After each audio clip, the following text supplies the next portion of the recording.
good afternoon, everyone. Live from Silicon Valley, California. This is Success Sadhana. My name is JM, and I welcome you all to a program today where we'll discuss the topic inner advantage, secrets for spiritual clarity in a distracted world.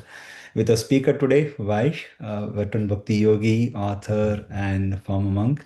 Really glad to have him back for another episode. He has been traveling a lot this year, so every episode is precious. So thank you so much, Vaish, for coming back to Success Sadhana today. Thank you very much, Jam. It's such a pleasure to be here, and thank you very much, everyone, for joining in. Thanks, Mukarvin, Manish, for asking for the topics earlier so you can get the word out to more people. And looking forward to being with all of you. Thanks for those of you who are able to put your cameras on. For those of you who can't, I understand maybe a workplace thing. And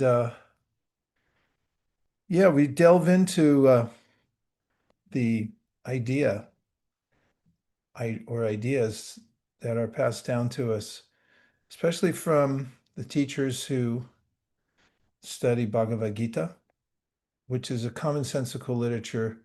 It's been studied across the spectrum: philosophy, psychology, humanities, theology, and so forth, in which there are many parallels to mindfulness meditation that is practiced by many today. So it's described in a poem honoring the Bhagavad Gita as to be a kamadhenu. It's a cow that can give you anything that you ask for. That's a conception from antiquity of somebody or something that can give you everything in one place. Kamadhenu. Kama means the desire, can fulfill all your desires. And so success, that's another word in the title of our program, Success Sadhana. Sadhana comes from sad in Sanskrit. It means to apply yourself to a discipline. And a sadhaka is one who has a framework in life, has an idea of what he or she is working for, which is the sadhya, or the goal. And one of today's topics will be what the most prominent sadhya or goal is, as given through the ancient wisdom literatures like the Srimad Bhagavad Gita. It's a simple concept, turning towards ourselves rather than being externally focused. It's one way to say it in one sentence. And what are the ways and means of doing that? Well, we'll talk about that today. Won't we, JM? Sure, definitely. Sure, why not? Okay. Was everyone doing well? Okay, let's prove it. We'll just start with a little icebreaker. Just say one thing that you're grateful for. We don't have to go to everybody, but let's take 5, because once you start, it's hard to stop. Say one thing that you're grateful for in your life today. You can either type it if you're a little bit shy, or you can't speak up because you're in an environment where you can't, or you can just raise your hand and we'll take Radhakripa. I'm grateful for today's session itself, what you're going to do. Thank you. Okay, and you can only play one of those cards, by the way. The rest of them have to be. What are you grateful for? Gratitude is a very powerful emotion. It requires that there's somebody giving benefit to you intentionally, if you think about what gratitude means. One thing in your life in general, from the past at the present, that you're grateful for. We need 4 more. Oh, Grateful for a home. my friend Rakesh is visiting us from Indiana. Welcome, Rakesh. Thank you very much for getting on today. Hare Krishna, thank you so much. Good to see you. I'm here to take your association, so I think that's what I'm grateful for. I think that has already been covered, but really look, the wealth of devotee association is unparalleled. I think that's what I'm grateful for.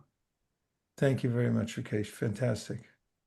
And we have from Bhakti Mateus.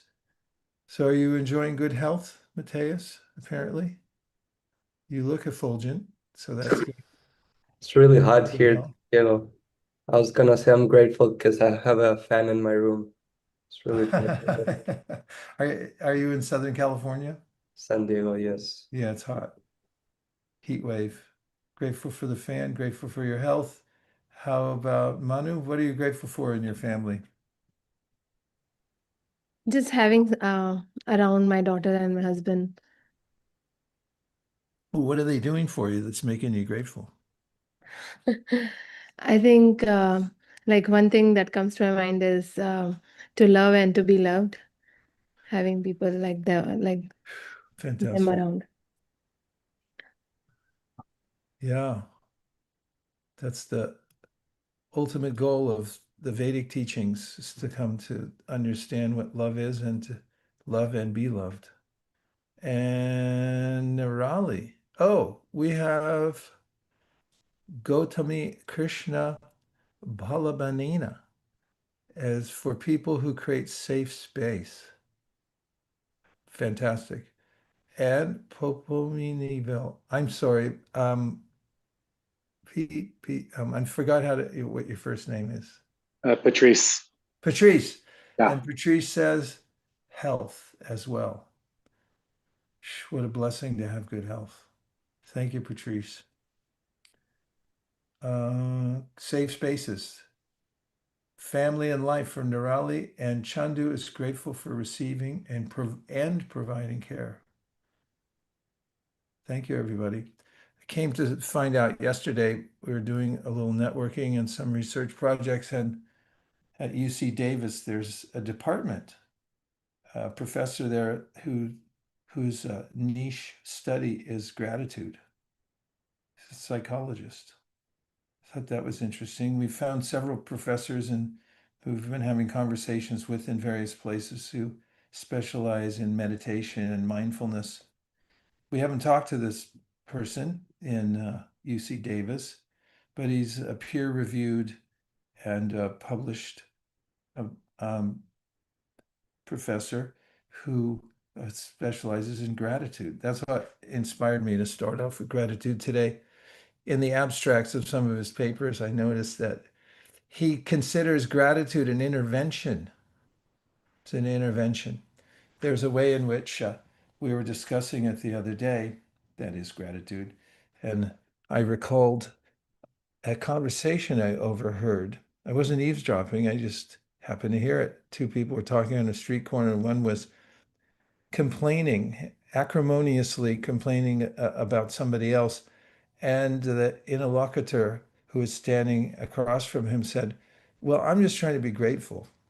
And I could perceive that the nature of the conversation went in a different direction just by that introduction of the concept of gratitude and just trying to be grateful.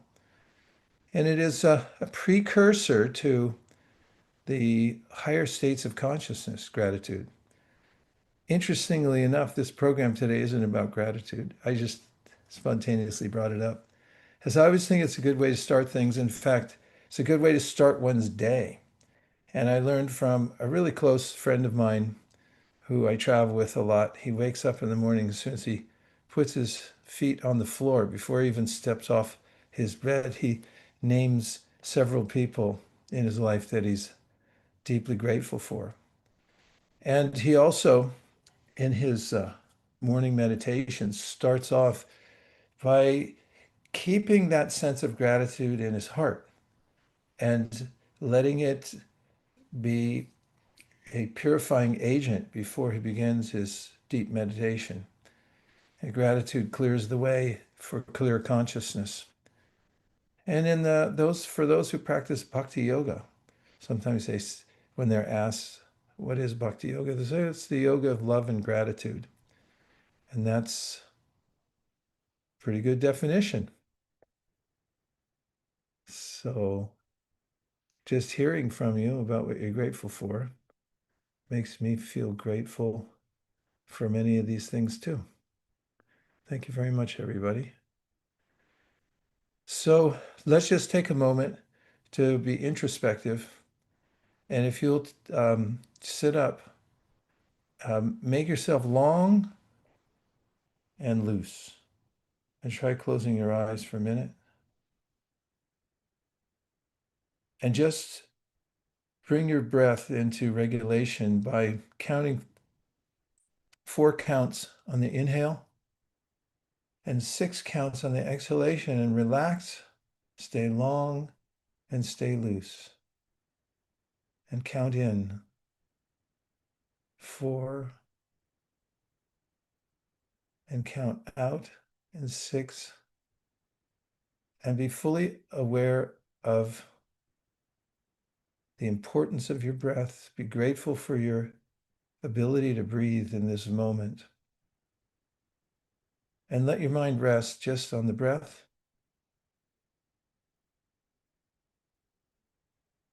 And now take a moment to step back from your life situation and be an observer. This is called sakshi, a witness. Take yourself out of any responsibility that you feel you have in life. Take it off your head, your shoulders, from your heart, and just be an objective observer and see your life as somebody else's life. And you're just an aware observer.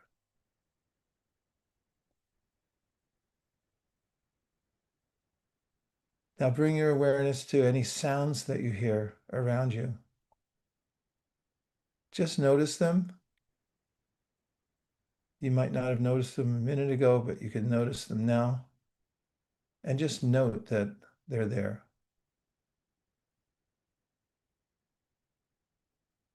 And now become aware of your entire body and notice that it's vibrant. It has feeling. You can notice the entirety of your body as a vibrant entity that you're illuminating from within by your own consciousness. And feel grateful that you're able to be aware of whatever you want to be aware of. And now look inwardly and just note any emotions, the way of thought energy, especially something that you're holding in your heart that's emotional. And just observe it as an energy. Don't hold on to it. Just be the observer of it.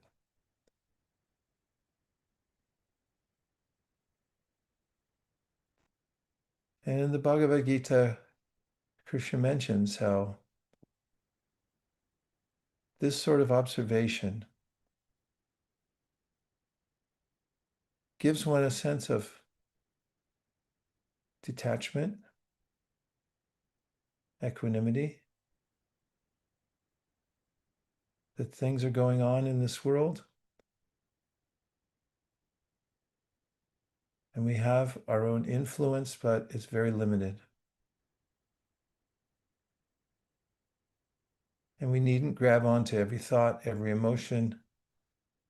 We can participate as much as needed, but not be carried away by the thoughts and emotions. And come back to your breath. And wiggle your fingers and toes a little bit just to feel the sensation. And then very deliberately come back into the external environment that you're in by opening your eyes. And welcome back. And now we're going to look at a few slides and have a discussion. Now today we're talking about inner advantage, secrets to spiritual clarity in a distracted world.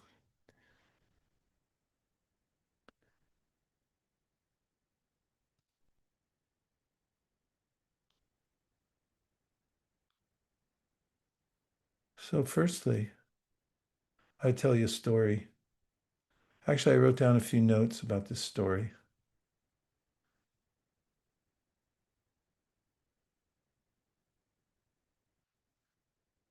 Yeah, I was in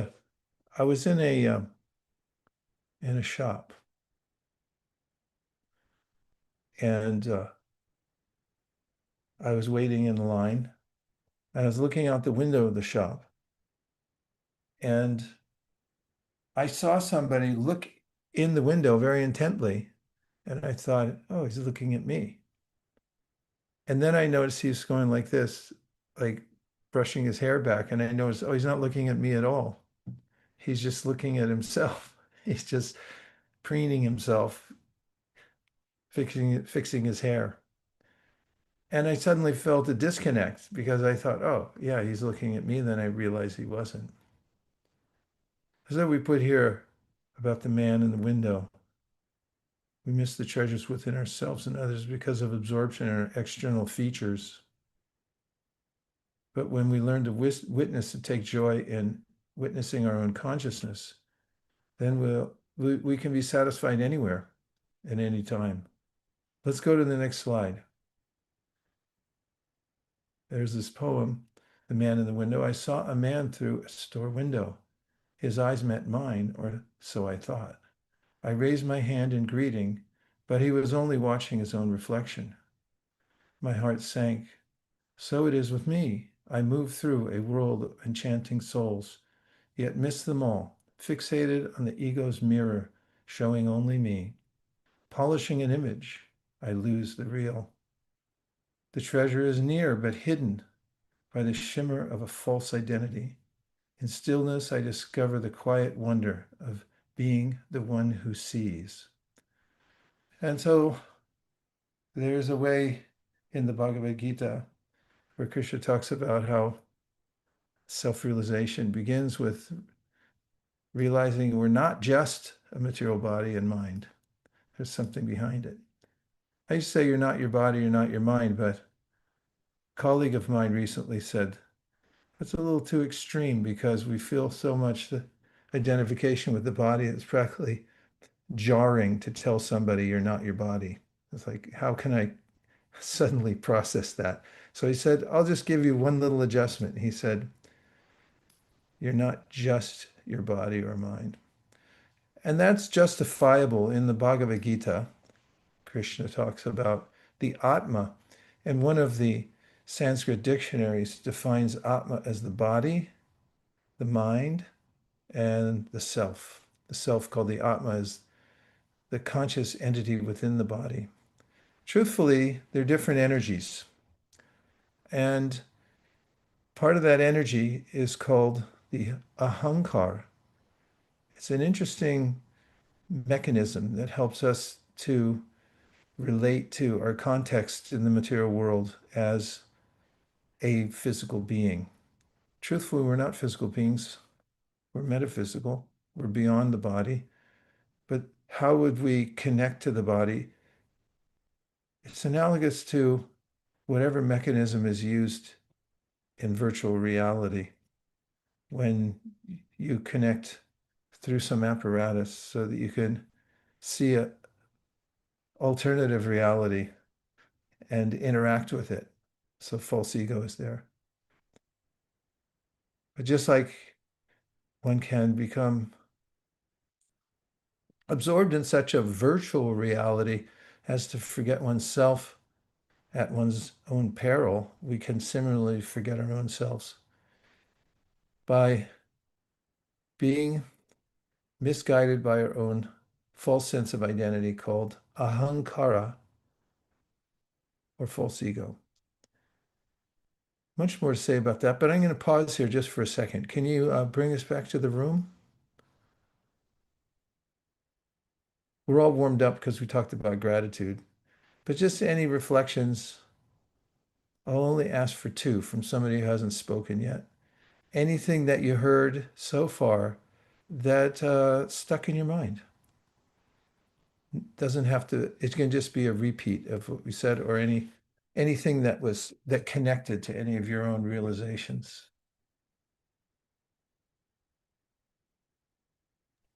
Oh, Chuck, good. oh, good. Chuck's here. Okay, go ahead, Chuck. Thank you so much. Hare Krishna, Vaish. Good to be here with you all. So I was struck by the part about there's so many enchanting souls around, but we're so fixated on our own egos and on ourselves. And so I was just reflecting on that and the need to kind of get out of this fixation on ourselves and focus more on others. Yeah, it comes up often in conversation. I notice myself, somebody else is talking, and I'm thinking, as soon as they stop, I'm going to start telling same subject, but from my own point of view. And just practicing resisting that and listening to others. I've been around people who are very practiced in that, not being self-centered, and it's noticeable. And yeah, that's something we miss. Thank you, thank you. Okay, one more. Any reflection? Yes, Hetty. Hare Krishna. Thanks. I think the being not just the body and not just the mind, and how it's sort of like a video game, I guess, that came to mind. That like this is the video game of life, I guess, but there's like something deeper. And I guess like kind of like what you were saying, being in kind of when you think that you're only the body and the mind, there's more suffering, I guess, because you forget who you truly are. And just in my practice, at least, I've really started to feel that. So that resonated. Thanks. Thank you very, very much. It's hard to express how much I appreciate hearing your reflections because it augments the conversation. It guides me a little bit. That reminded me of what you just said, Hetty, about a verse from the Bhagavad Gita. It's in the 5th chapter called Karma Yoga, Action in Krishna Consciousness. And in this chapter of the Gita, Krishna's talking about what you might be called applied yoga. That is, okay, you have your yoga mat, or you have your place to meditate, or you have your own internal practice, but how will you bring it into your life? And in this chapter, he talks about the ways in which people who have this clarity of who they are and who they aren't move about in the world. And this verse says, and it's 5:8-9, a person in the divine consciousness, although engaged in seeing, hearing, touching, smelling, eating, moving about, sleeping, and breathing, always knows within themselves that they actually do nothing at all. Because while speaking, evacuating, receiving, or opening and closing their eyes, they always know that only the material senses are engaged with their objects and that they are aloof from them. And this is an awareness of what you were talking about, the material, the apparatus of the body and how it's interacting with the world, but also maintaining a sense of aloofness, of the kind of witnesshood we just talked about at the opening.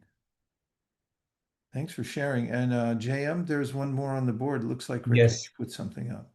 Rakesh is saying there was a quote in a TV series, no one is thinking about you the way you are thinking about you. In other words, everyone is quite absorbed in themselves. Yeah, that's a very important reminder. And there's a sort of freedom to being yourself and not having to live up to expectations. I think I mentioned a while back about a friend of mine from high school who became a paramedic. Not my friend Matthew, who was a paramedic for 20 years, but it just ended up he was on the ambulance with another friend of mine who happened to be somebody I went to high school with. And he became a hero during the Loma Prieta earthquake because he saved several people, did medical procedures when the freeway collapsed over in the East Bay. and he got in the news and everything. And when he retired from the paramedic profession, he wrote an article about removing the mask because somehow that idea of him being heroic had stuck to him. And he said it was a bane on his life. And he just described the relief of giving that up and saying how it was so superficial. And just instilled in me this awareness of how when we carry a false sense of identity, that it's a great burden. It's hard to pretend that you're something that you're not. And it's so easy to be who you are, actually. It's natural. And that's really one of the main tenets of the teachings of the Bhagavad Gita is to be yourself. But first you have to know who yourself is. And if you try to be your false self, then that's a lot of work. It's a little too much work for any living entity. You can't keep it up. It just doesn't, it doesn't stay for very long. Whatever we think we are now, it becomes something else later. Any other thoughts before we move on? I'll tell you what we're moving on to. There is one note from Sudha. She says, that's a great valve to release some anxiety. Ooh, nice metaphor. Thank you, Sudha. I like that, using the valve. Yeah, we should have that valve because it builds up that sense of anxiety. And yeah, that's a book I just finished reading called Unwinding Anxiety. It was by Judson Brewer. And we had a conversation with him last week. So I wanted to read his book before we talked. And it's amazing how deeply psychiatrists go into the movements of the mind. He maps it so expertly in so many different ways and talks about how we get into loops that are really hard to come out of. He specializes in helping people overcome habits and addictions. And so he studied it very deeply, found it very interesting. So one of his points, back to what you said, Sudha, is we have to have some valve, a mechanism, a practice, a sadhana, to be able to release these loops in our head that put us into anxiety. Because the mind's always going, always creating some major motion picture or minor motion pictures, different kinds of genre going on in our head. And if we watch those movies again and again, we just get exhausted. Okay, well, let's soldier on and see what we can do next. The next concept we have here on the screen is most people live as if they'll be here forever, but plan their day as if they're already late. We may, in other words, get so absorbed in our so-called obligations, we may forget that we're not here forever. And it's very helpful to contextualize what our life is. I've recently been mentioning, because it came to my mind once recently, about how our whole life is a reel. Not R-E-A-L, but R-E-E-L. And you know, when you put on a reel, it's not going to go very long. For some reason, there's been, as far as I could understand, some deliberate engineering of content so that it's so short and without a conclusion also just cuts off to keep people trying for more, trying to get to a conclusion and watching reels over and over again. And our lives can become like that also. There's no ultimate conclusion. It's just trying to catch up with our to-do list. And it grows and grows and we can't really catch up with it. That profile of the man standing there in the middle of the street is a common sight. Everywhere we go, we notice that people are looking at that external brain they carry around. And you see, we're already seeing a reflection of the world. We don't actually see it directly. We see the world through the mirror of our minds, but then we look at it again through another external device, a phone, and so forth. And there's this forward drive we get into where we forget the present moment. And that's partly because we lose context of the ultimate purpose of life. Any observations about the picture? Is it how does it make you feel? Yes, Patricia. Yeah, the cell phone picture hits home. It's crazy just in San Francisco, just watching. It's like Zombieland almost downtown. Like people are just walking on the sidewalk in their cell phone, like, or in the subway. Everybody's just like sucked into this black hole device. It feels. Yeah, it's pretty disheartening, to be honest.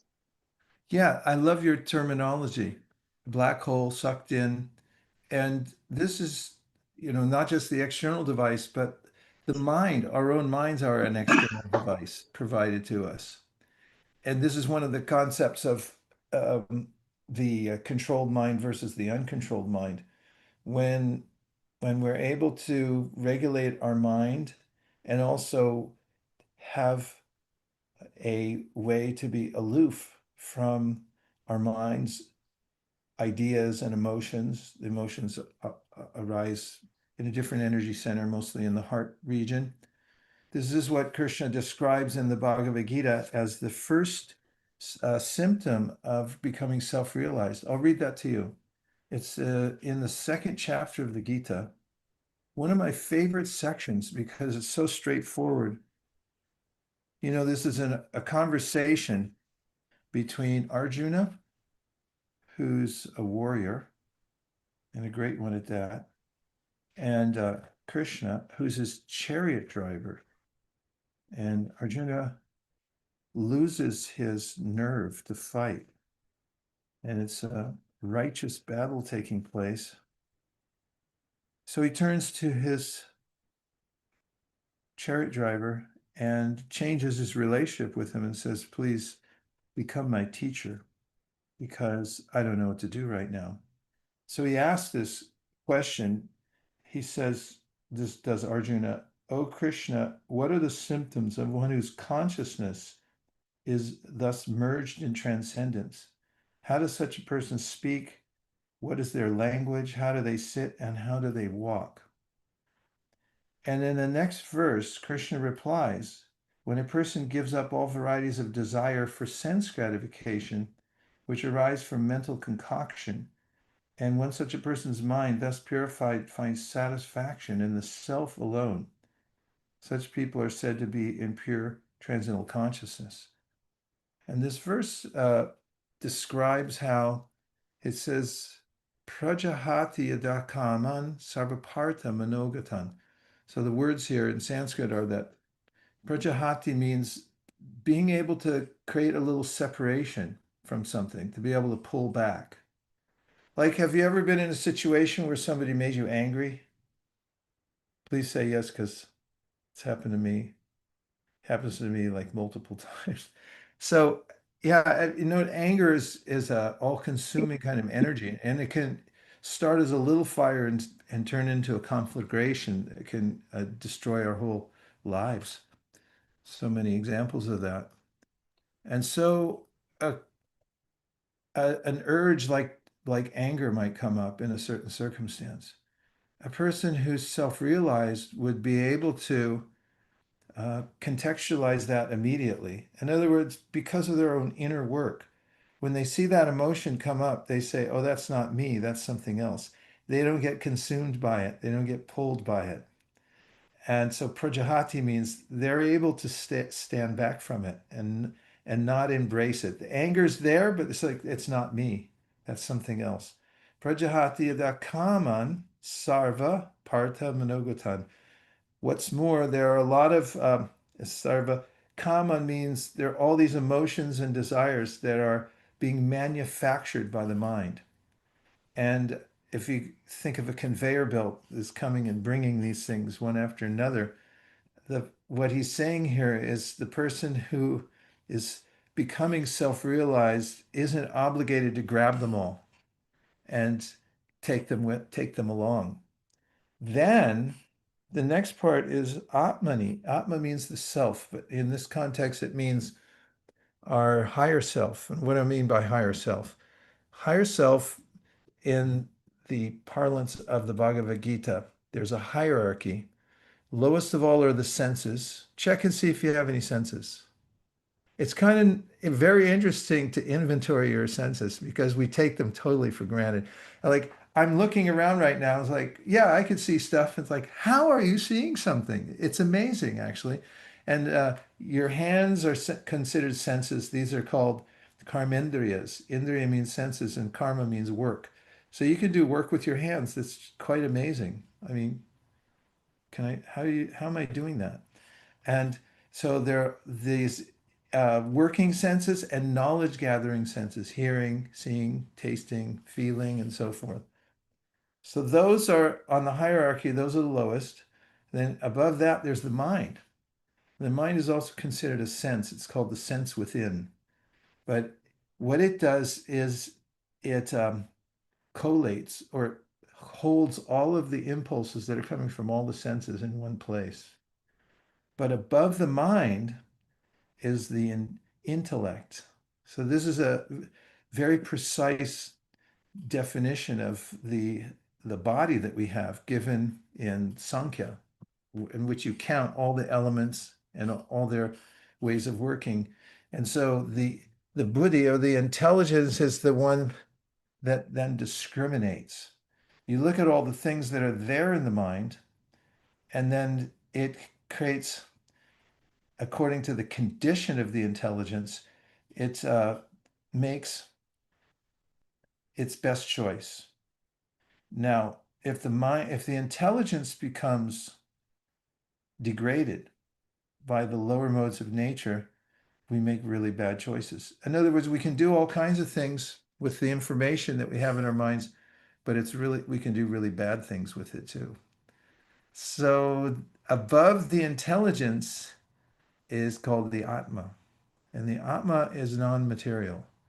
It's not a subtle matter like the intelligence, which is very fine. It's so fine that you can't see it with your eyes. So is the mind.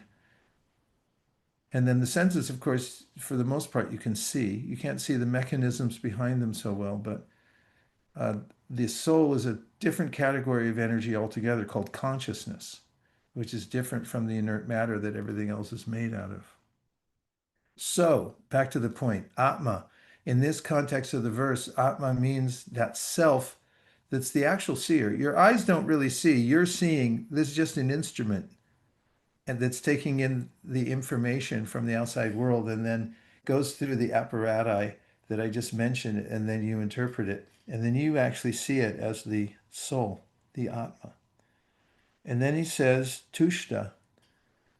So when you're able to see yourself beyond the body, I didn't do that intentionally. My thing just does it. When I do this, it just does it. Like I'm giving myself a thumbs up. Yeah, way to go. Atman eva manatushta. It means that when you're able to see yourself beyond the lower elements that are part of your body, and you're able to take pleasure in it, to feel satisfied in yourself. Stita means you're solid.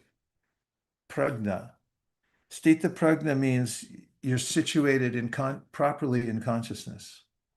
So if you lose that idea, what can happen is you just become absorbed in the stimulus and response. It's coming into your senses and you react to it. And so when a person gives up all varieties of desire for sense gratification, which arise from mental concoction, and when the mind thus purified finds satisfaction in the self alone, that person is said to be in pure transcendental consciousness. I think that was a reaction to what somebody said. Be that as may, we're going to move on because there's a few more slides. And I'd love to hear your reactions to some of them. Okay, so now this one may sound cliche, but because who hasn't talked about the present moment being the only time we have? But who's really experienced it? My supposition is, if you're able to experience this phenomena, that now is the only ever time we have, you do feel atmatushta. There's a great relief. In the Bhagavad Gita, it's mentioned this phenomena of reaching a spiritual point of view. It's in the 18th chapter, and it's in the, if I'm not incorrect, it's in the 54th verse. Yeah, it says here that one who is transcendentally situated at once realizes the supreme Brahman, means the ultimate spiritual source of everything, and becomes fully joyful. Such a person never laments or desires to have anything. They are equally disposed toward every living entity. In that state, they attain pure devotional service unto me. So there are several symptoms of one who is able to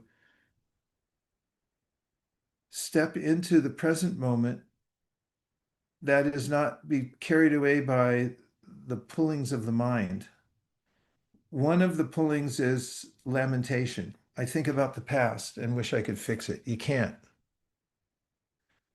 It's if you've ever heard of the word resentment, of course you have.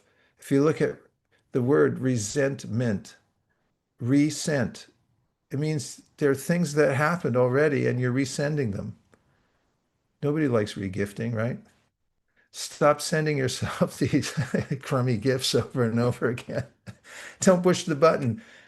Resentment. Yeah, I'll just try to wallow in that and experience it again and again and hope I can fix it through my intelligence. You can't. And then in the future, there's a sense of worry and anxiety that what might happen in the future. These are illusory. But when we come into the present moment, which is the only time that we have full, we call our center of influence, the power of the present moment. It's edifying, to say the least, to be able to come into that. In the book I wrote, I gave this mantra that I use. What is the best investment of my attention right now?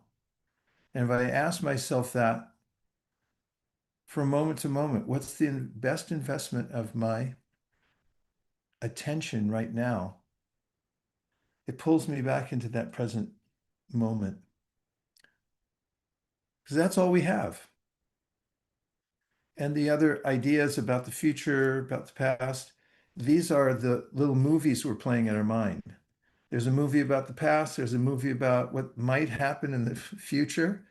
And if we sit there and watch them, they can be hair-raising.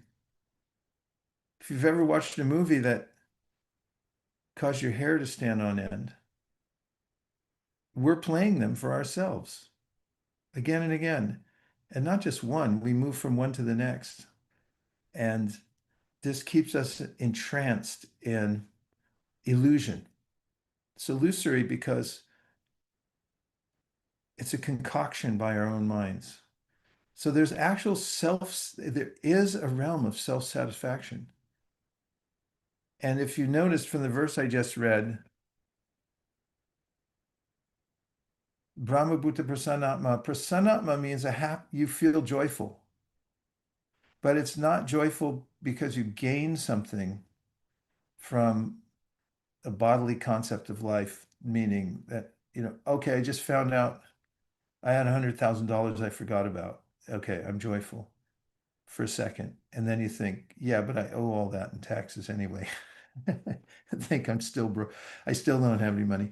No, it's a different joyfulness. It's a joy that's natural because we're eternal and because we don't die and because there's no burden actually on our head from this worry, anxiety, future, past. We exist now. We've always existed now. And when we experience that in the moment, we feel joyful. And then the shochiti na kanchiti, what I just said, you're not playing the movie for the future and you're not playing it for the past. And samak means equal. You're equal to others because you see them as spiritual beings beyond the body. Okay, any reaction to that? This is such a great group. I feel enlivened to ask that because I know something will be forthcoming. Look at that. Rakesh, please go ahead. Hare Krishna. As you were saying, I was just thinking that although we understand that, what we have is the current moment, um, but I think to be in that current moment, the alternative, like we should be knowledgeable of what to do with the current moment. If otherwise, I think if that clarity is not present of how do I better invest my consciousness, we tend to take shelter in the past and the future again. So that clarity of how to invest the consciousness, I think, should be clear. So maybe that would be with our sadhana. Is that how we get where to have our attention? What a important comment, and thank you for ending it with a question because that leads into my next slide. Miraculously. And I've given it this different label. You mentioned is that our sadhana. So what I'm calling it here is self-awareness management. The real issue is not time management, it's self-awareness management. This, as you were saying, how do we manage our awareness? In essence, that's our sadhana. And it goes back to that little mantra that I use for myself. What's the best investment of my attention right now? God, anyway, it's another slide. I won't go too much further, but yes, to answer your question, it's really to know where to put our awareness, where to point it.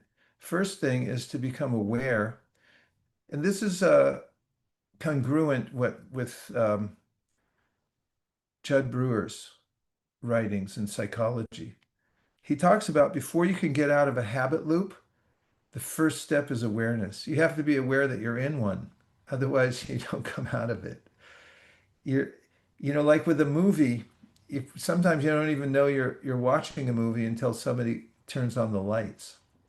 Or you might not even know you're scrolling until all of a sudden the internet goes out and then there's no thing there. And then you go, oh my God, where was I? So, first thing is awareness management. We have to know that we are aware. It's also where are we placing our awareness at any given moment? And yes, we should have a hierarchy of investments and understand where's the best investment of my time, of my awareness. So we should manage our awareness. So that's practice. One way that we can come into this sense of the importance of managing our awareness in the next slide is the lotus drop. And that is in a Bengali poem. It's a Kamala Dalajala Jivana Talamala. Nice alliteration there, but it says, this life is like a drop of water, as you see there in the picture, hanging from a lotus leaf. If you ever watched a lotus, it's got these expansive leaves and the water beads up on them, and sometimes they just hang on the edge, like that one. Can you see the one in the middle? It's got a little sparkle to it. That's us.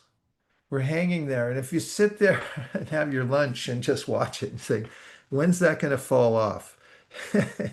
It's going to fall off, but we don't know when. That's our lives. One of my good friends, whenever we see each other, I say, how are you doing? He says, hanging by a thread. And he says, how are you doing? I say, I'm hanging by a thread too. So it really, to be able to have this conception of how important our lives are, if we go to the end, it can be very, very important. In fact, I just gave a class about this the other day. I had this epiphany I think it's because I lost a good friend who recently passed away when I was in India. And I had written the next day, I was processing it all. And I wrote this in my notepad. It said, pretend you're dead. And now, as an observer of your past life, you're going about correcting anything you did wrong and collecting the lessons and compiling the things you did right. And when I took myself out of my current life and said, okay, let's imagine I'm already dead, everything's been done, the ashes have been committed somewhere and so forth. As I now have the luxury of going back and observing what's really going on. And so there's this amazing way in which our lives become so enriched when we think of the end. When we just remain attached to think, I'll make this go on forever, then we become miserly, and we can also become distracted and forget about the real purpose of life and how important people are to us rather than things. And so this lotus drop is an important meditation. You can do this. Start your day by your meditation by imagining yourself hanging by that little filament of water, if there is such a thing. So our projects, titles, and roles are temporary assignments. Since everything external is temporary, the only real asset you're building is your inner condition. Rather straightforward, right? So all roles we're playing temporarily. So remember, and then this admonition, don't shop when you're hungry. When you're hungry, you make impulsive buying decisions. When you're internally empty, you make impulsive life choices also. Like, have you ever written a reactive email? It's worse than it's worse almost than doing it in person, because the email, they can save it and show you later. Poor hiring decisions, unnecessary purchases, entering relationships, projects due to lack of self-satisfaction. There's a plethora of ways that we work in error when we shop the world when we're hungry. So we should develop that internal satisfaction. So the next slide says, fill up before you go out. And one recommended way to do this is have a morning discipline. Seize the morning. One is greet the sun. Don't go past that. What I recommend, my way of waking up in the morning, I have this alarm clock that's an orb. It's made by Philips. And there's no sound. It just starts to light up in the morning. And by the time I'm set to wake up, it's so bright you can't sleep. And then my other process in the morning is to always greet the sun. That means never sleep past it, for sure. Find out when the sun's coming up and make sure you get up way before that, so you can position yourself to watch it come up. If you make that ritual, it really puts you on an Earth planet that's calibrated and can bring you into a higher state of consciousness just by observing the world properly. And then take time to meditate. What does meditate? Med means to take appropriate measures, literally is what it means. And so we have to do some self-observation, and really the kind of meditation that's most recommended, as far as I can see, is not just silent, but we do have to be introspective and do the kind of practice we were just talking about and be very focused and not in the mind, but then use mantra and repeat mantra, listen to mantra and practice. Now, here's a nice point we got from Dr. Cresswell, whom we talked to yesterday. David Cresswell is from Carnegie Mellon University. He has a department there on mindfulness and meditation.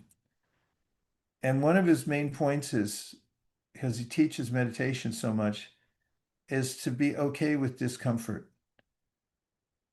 So many people, they talk about sitting down to chant and they say, oh, it's so hard, I can't control my mind. Okay, good.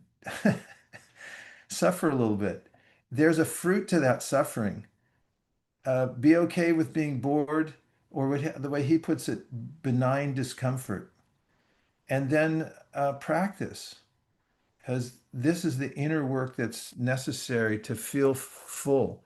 If you can have one moment of awareness early in the morning, before you start doing other stuff, you'll feel this inner satisfaction that will give you the wherewithal to move about the world without being sucked into it, as Patrice said.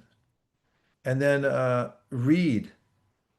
And I recommend not reading from a screen, because there's a lot of evidence nowadays. If you look at a screen, it messes up your head. So you can get distracted too easily. Read from a book, and read something that is nourishing, like some transcendental literature. And these three practices early in the morning, start your day, can fill you up before you go out. And we have a story, the day the world went gray. I better hurry up. Okay, here it is. The day the world went gray. One day after I had boarded an Air India flight in New Delhi, I took my seat and looked around the cabin. It was a morning flight, and almost everyone aboard had a newspaper in their hands, holding the pages close as if to drink in every drop of the latest news. In America, my eyes would have caught on a headline or two. I might have noticed which politician said what to whom. Oh, did he really say that? Outrageous. Which sports team just won a championship? Heroes. Who has died? How sad. But on that morning, with no context, I couldn't relate, what to speak of get a taste for any of the headlines. Oddly, my mind remained uninterested and unattached. The newspaper columns and pictures all turned gray. I didn't recognize the names of politicians involved in scandals, and since I knew nothing of the sports that were being reported upon, much less the athletes who were excelling in them, I didn't care who had flubbed the game in the closing minutes. Even the local disasters seemed hard to relate to. In that moment of grayness, I caught a glimpse of what it would be to see all the happenings of the world as gray, all strum and drung, storm and stress, emotional turbulence. As Shakespeare wrote, life is but a walking shadow, a poor player that struts and frets his hour upon the stage and then is heard no more. So this idea of the world turning gray doesn't mean that we're unexcited about the world or anything, but categorically, all that's going on in the world, all the emotional stress we're feeling from the environment, from whatever is, well, I hate to even mention the word politics. It raises the blood pressure. In any case, the way people find attached to the goings on of the world, the sports, I already mentioned those. Categorically, it's something different from our real interest. And the world can become categorically gray, uninteresting, but luckily there's a bigger, better offer. That is something that is so intriguing and interesting. And it starts with self-realization. So make your peak moment now. And remember, your attention is your most valuable currency, and where you place it shapes who you become. The end. Om Tat Sat. Except for this one. That's it. We came to the last moment, and I'm deeply grateful to all of you for joining in today. And I'll end by enacting a gesture that I previously and many times have ascribed to the yogis high in the Himalayas. But it's not exclusive to them.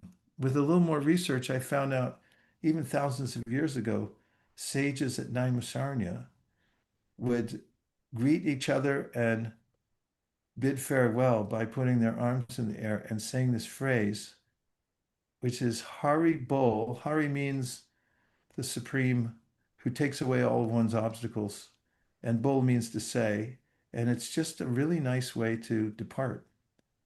So I was thinking of trying it today too. What do you think? I'm doing it. Haribo. Haribo! Haribo! Thanks, everybody.